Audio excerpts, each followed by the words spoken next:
Hello, it is Sunday afternoon, about a little bit over 4 hours before puck drop of Game 6 tonight.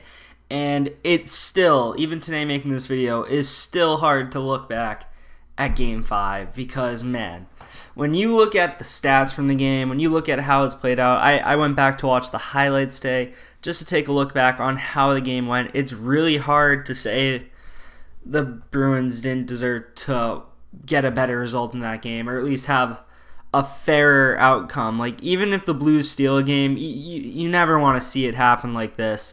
And props to Jordan Binnington. I can't discredit him. He was fantastic for the Blues, really a wall in front of the net. But man, this game's overshadowed by a lot of bullshit.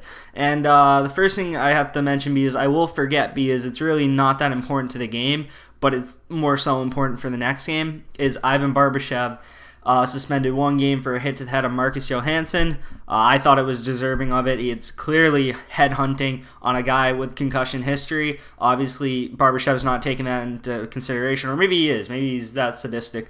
But, luckily Marcus Johansson was okay to continue. But I just wanted to mention that because it's just so far down the bottom of the list for the Blues losing a fourth liner for me to care, because they're just going to put in another guy who's probably going to go hit someone else. And like they did with Sanford, they inserted Sanford. He's been actually pretty good, but big body laying hits, they're just going to insert another guy who fits that role, and the wheels will keep going on the St. Louis Blues. I don't think that takes them down or changes the favoritism towards them, or the odds at all, is what I'm trying to say. But obviously the thing that overshadows this game is the Tyler Bozak slew foot. And if you want to mention it's a dive, just don't even bother, man. This is clearly a slew foot. You can slow it down 6 ways to Sunday and try to tell me how it's Noel Acciari's embellishing. He's not. Just get your head out of your ass. He's not embellishing. He clearly gets slew footed, falls, hits his head on the ice or hurts his leg or something like that. Blues about five seconds later put the puck in the net, and it really just puts the Blues up by 2 goals, and it really put the game out of reach for Boston with how well Binnington was playing. And obviously the officials can't call everything, but they have to call the obvious ones. There's also a call in this game, I want to say it was the end of the second period, where Oskar Sundqvist holds Torrey Krug. Torrey Krug makes a weird little gaff in his own zone, almost turns it over, goes to get the puck. Oskar Sundqvist puts him in an arm lock, basically like it's a WWE and they're having a tie-up in the middle of the ring, and leads to Alex Pietrangelo getting a really good opportunity. Luckily, David Krejci, with a save of the game, puts his own body on the line, all for the team, to block the shot. But it's really just insane to see. Those 2 calls were just obvious, and I know obviously, like, if you look at the time of the Bozak one, the penalties are 3-1 in favor of Boston, but you gotta call what you see. If it's that blatant and that obvious, you have to call it, man. And it's really a bummer right now, because the Bruins, if that doesn't happen and DeBrusk goes on to score that goal, it's 1-1 and you probably head to overtime. And then who knows, maybe the Bruins are up 3-2. And it really just sucks, not just for my team, but for the sport's history, to have such a big game, somewhat determined. Obviously, the Blues earned their victory, and they did what they had to do. But it's tough to see outcomes of big events kind of determined by officiating, and it really just sucks. And as a fan, it feels like you get screwed over. And I don't want to discredit the Blues. They did everything they needed to do. The officials just didn't do what they needed to do to give the Bruins the best opportunity that they deserved, because honestly, the refs were helping the Blues tonight more so than they were the Bruins. And that's just sometimes the nature of the game, and it sucks. It kind of reminds me of the NFC Championship game with the Saints, and I want to say, I don't remember, they're playing the Eagles maybe, but I don't remember. Obviously, the guy who wasn't on the Saints drilled the Saints player, and it led to the Saints getting eliminated, and there was a big uproar over that. I can't remember who they're facing. I was blanking, but this reminds me similar of that. Obviously, this is less severe because that play didn't eliminate us. We still have the opportunity to go and win Game 6 and Game 7, which the Bruins have done in their history. Notably, in 2011 against Vancouver in the Stanley Cup Finals, down 3-2, going to, I believe Game 6 was at home in Boston. We absolutely smacked them. And then we beat them in Game 7 and in Vancouver. 2013, we had a similar situation where we were down 3-2. We were about to win Game 6, and then obviously the unthinkable happened. We let up 2 goals in about 20, 30 seconds, and we lost the Stanley Cup Final. This year versus Toronto, we were down 3-2 going into Game 6, and we won Game 6. I believe that was on Easter, actually, and then Game 7. So those are just 3 examples right there. 2 where we came out on top, 1 where we didn't. So it's hockey. Anything can happen. It's not unthinkable for the Bruins to win Game 6 and Game 7. But if you're a betting man, you obviously favor St. Louis because they only have to win 1 game where we have to win 2. It's simple math. And as you can see from the shots, the Bruins outshot the Blues. They outshot them in every period, 17-8 in the first, 8-6 in the second, and 14-7. That is 2 periods where we had double the shots of them. It was really a lot of the Bruins and not a lot of the Blues, but the Blues capitalized when their opportunities arrived, and you got to nod the cap to them because obviously they take out Achari. That isn't the only reason they scored that goal. It's just one of the reasons that led to them getting the possession to score that goal. Anyway, let me get into talking about the first goal of the game, which came 1 minute into the second. One thing you got to acknowledge is when you outshoot a team 17-8 in the first period, you have home ice, and you don't get on the board like the Bruins didn't in the first period. As a fan, you have to be concerned because you're not going to outplay a team like that as brutally as the Bruins did to the Blues in the first period that often. Usually things are going to even out a little more throughout the course of the game. So the fact that they didn't score in the first period, that's a missed opportunity. There's other reasons than just the slew foot as to why we lost, obviously. And one of them is not being able to score on your chances. And the first period's a key example. The first line can't get on the board for their life for whatever reason. And obviously, there was talks about Brad Marchand being a Conn Smythe contender heading into the series. Throw that out the window. That's not freaking happening. I don't even care. He would have to have an amazing Game 6 and 7 and the Bruins win the Cup for that to happen. Right now, I really don't even want to think about that as a possibility, even though he's our points leader. I'd much rather look at someone like Torrey Krug or Tuukka Rask to get that. Tuukka Rask played decent tonight as well. He really got boned by his own team and officiating. But, you know, it is what it is sometimes. But anyway, the Blues weather the storm. Now, you got to say that the Blues did a good job to keep the puck out of their own net in the first period. Only 2 penalties, one for each team. Both kills did well. And you move on to the second. 55 seconds in, Ryan O'Reilly, who I think is probably your Conn Smythe favorite right now, maybe Binnington. Probably Binnington, but then followed by O'Reilly for the Blues. And you get 2 Bruins defenders converging down low on Zach Sanford. A good pass by Pietrangelo to space to get it down low to Zach Sanford. Zach Sanford, as I said, draws 2 Bruins defenders, Chara and McAvoy, and gotta wonder if that broken jaw made it harder to communicate here because both defenders go down low. A slick backhand pass through the legs by Sanford to the slot. O'Reilly has positioning on DeBrusque, and it's just a very good forehand to backhand roof job over Tuukka Rask to put the Blues up 1-0, and it kind of felt dim from here because if you outplay the Blues like the Bruins in the first period, and then you're the team that lets up the first goal in the next period, man, that bites, and it really did here. And really just very tight second period, not too many shot opportunities for either team. Very physical game. I will say the Blues' physicality has been a factor, and they have been more physical, which means the Bruins either need to try to match it, which I'm not sure they can do with the size of the team, or they need to use their speed, which I think they have over St. Louis, and I don't think they've done a good job of that.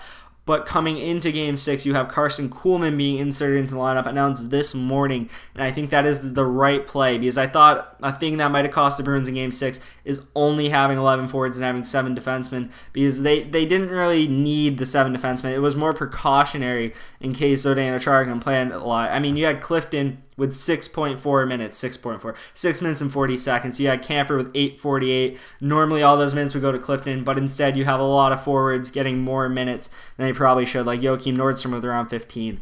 Also, one thing to talk about with minutes here is Brad Marchand with 22, Pastrnak with 22. That's too high for how they've been playing. Drop their minutes down and raise someone like, what's Chuck Coyle again? 16-26, boost that up to 18. He's been too good this playoffs. Marcus Johansson, 17-12, boost that up to 19. He's been playing too well. Power play time. You're running the first unit into the ground. They're not being as productive as they were early in the playoffs. The second unit is a legit unit. You have to play them more. Give them an opportunity. If you're going to play them, maybe not play them to start the power play, but if the first unit doesn't have a goal, you're going to have to give the second unit at least half of the power play time here, because just not enough. I mean, 1, 2, 3. Let's see, how many players? So Chuck Coyle got 158 on the power play. David Krejci, let's see, who was the other one? I believe Johansson got 341. So you only have 2 forwards outside of the top 4. In how the hell does this power play time work? We only had 3. I'm a little confused by the power play time. Oh, that's because they ran 4 forwards. That's why I'm confused. My bad. But they're running Krug 5 minutes and 18 seconds on the power play out of the 6 minutes of power play time. That's a little much. You need to lower it a little. Charlie McAvoy is a good option. Give him a little more time on the power play because these guys have legs that get tired, and you need to run your depth players a little more. And if the first unit's not getting it done, you need to put in the second. That's basically what I'm trying to say here.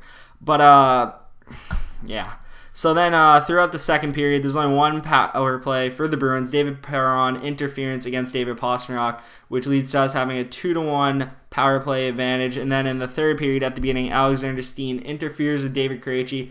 And the reason I'm mentioning this is because the Bruins have more at this point, which I think goes to why that this one against Perron might not be called.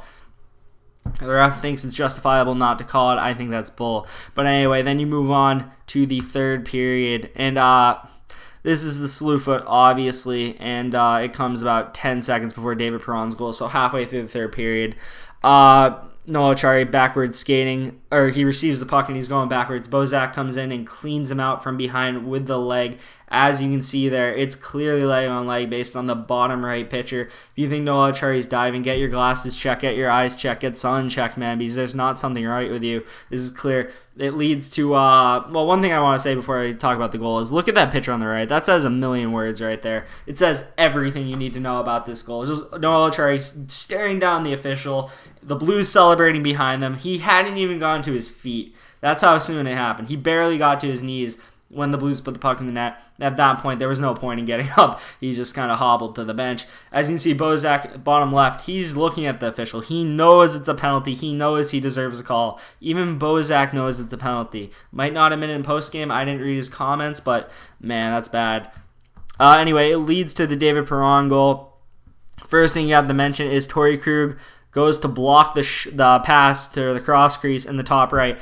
This is very... I haven't heard a lot of people mention this. A lot of people are like blaming Tuukka for the goal, calling it weak, but I think they're forgetting what happened. I think they're remembering what happened before this play happened, more so than what Torrey Krug did here. Torrey Krug blocks the pass, and Tuukka Rask sells out for the one-timer because, as you can see by the top right picture, that thing is going in the net if it's received, and Tuukka Rask has to get over to try to block it. Torrey Krug blocking the pass means Tuukka Rask is going the wrong way. Tuukka Rask has to readjust. The pass comes across as Tuukka Rask. Well, Perron Perron gets his bank pass off of Krug, and I'm having trouble explaining here. I'm a little all over the place. Rask slides back, and as he's sliding back over to Perron, who had just gotten his deflected pass, Perron throws another cross crease, hits off a Tuukka Rask inside pad, and goes through the 5-hole. And it's unfortunate for Rask.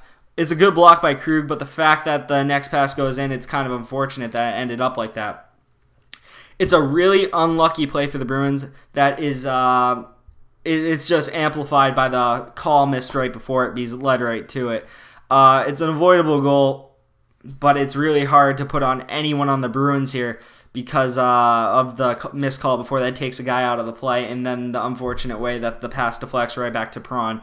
Hockey gods were not smiling on the Bruins. However, they would fight back a little here. About 3 minutes later, Jake DeBrusk would get on the board here. Torrey Krug takes a slash to the face, somehow has the wherewithal to realize the play's still going on, keeps the puck in the zone. As you can see in the bottom right there, he passes it to DeBrusk, and as you can see, this pitcher doesn't get it well, but Perron then goes and murders Krug, jumps into the hit. They're really trying to be more physical, as I'm saying, but the pass is beautiful to DeBrusk. DeBrusk with a slick, hard shot, one-timer to beat Binnington. Just overpowered Binnington here. I think it went right past his blocker. Might have even skimmed him on the way by. Great shot by Jake DeBrusk, who's been fairly quiet this Stanley Cup Finals, to put the Bruins back within one, which honestly, looking back on it, it just makes the call miss before this worse than it felt before because we were 1 goal away, whereas we would have been 2 goals away. And it would have actually hurt less to say, well, Binnington just shut us out tonight. But he didn't do that. He let up this goal, which means that the difference in this game is the David Perron goal, which should have never happened. And who knows how Game 5 ends. But nonetheless, you are put in the position you're put in, and you have to do what you have to do here. And you have to go into St. Louis. It's going to be a wild crowd. Cup is going to be in the building. It's going to be a really hard place to win tonight for the Bruins. And it wouldn't shock me if I don't have this crappy beard for the next video. It wouldn't. Because St. Louis is that good of a team. They're in their home building with everything to play for. And the Bruins have everything to play for too. But there's no room for error for the Bruins tonight. There is a little room for error for St. Louis, which could be the difference. It could be the urgency. But with that cup in the building, why wouldn't they be as urgent as the Bruins tonight? It's really hard to see the Bruins coming back and winning this, but they 100% can. It's not the most likely thing in the world, but it is not the most unlikely thing in the world. And my confidence level right now is like 35%. That's all I can say about my confidence and what I think going forward. But yeah, Ryan O'Reilly's been amazing. Jordan Binnington's been amazing. The Bruins haven't been that much worse than the Blues in this series. I think the Bruins are slightly a little haven't been as good as the Blues in this series. I think there's some things that the Bruins need to shore up. I think their first line needs to start getting going because if the Bruins end up losing this series, of course, I'll look back at the Game 5 missed call, but I'm even more so going to look back at how brutal it's been watching the first line play at 5-on-5 and how they've been getting bullied by the St. Louis Blues. And that can all change with a good Game 6 and a great Game 7, but that's to be seen. Now, you got to look forward to Game 6. Obviously, as I mentioned, Carson Kuhlman inserted in the lineup. David Backes is not playing. Kind of cruel for the narrative in the story, but I think it's kind of necessary for what Kuhlman brings to the lineup, which is a lot more speed. And that's needed for how the Blues are playing right now. Hopefully, it will get Krejci, DeBrusk, and Kuhlman going because I believe Kuhlman is going to slot in on that second line. Johansson, Coyle, Heinen, nothing wrong with that line. The fourth line, I like it. The first line needs to get their big boy pants on and play like the best line in the league, like they are. Hasn't been seen this finals, but they have to. Defense, Kampfer comes out. You got Chara, McAvoy in the first pair. Hopefully Chara is able to maintain the fitness level. Obviously, he's a freak of nature, but hopefully his breathing's a lot better. Krug and Carlo, Moore and Clifton. It's a lineup I'm very comfortable with seeing. Moore's been great since Grzelcyk's been injured. Obviously, you got your ass between the pipes. There's no reason this team can't win Game 6 and then win Game 7. It's just going to be pretty hard. That's all I can really say about the game today. Sadly, Game 5 didn't go the way we wanted, but we are not out of it yet, not by a long shot, and you better not let it come back to Boston and St. Louis, or you probably will not be hoisting the cup. Okay, I'll see you in the next video. Hopefully I still have this beard, but if the Bruins lose, I will shave it off. I started this at the beginning of the finals because I did not want to grow a beard for about 2 months if that was a possibility. Probably didn't think it was back in April, but here we are. Thank you for watching this video. If you are still watching to this point, if you like the video, hit that thumbs up button. Leave a comment down below. Hit the subscribe button. Obviously, I got my 2011 Stanley Cup shirt to inspire the boys tonight. And as always, I'll see you in the next video. Thanks for watching. Peace. Go Bruins!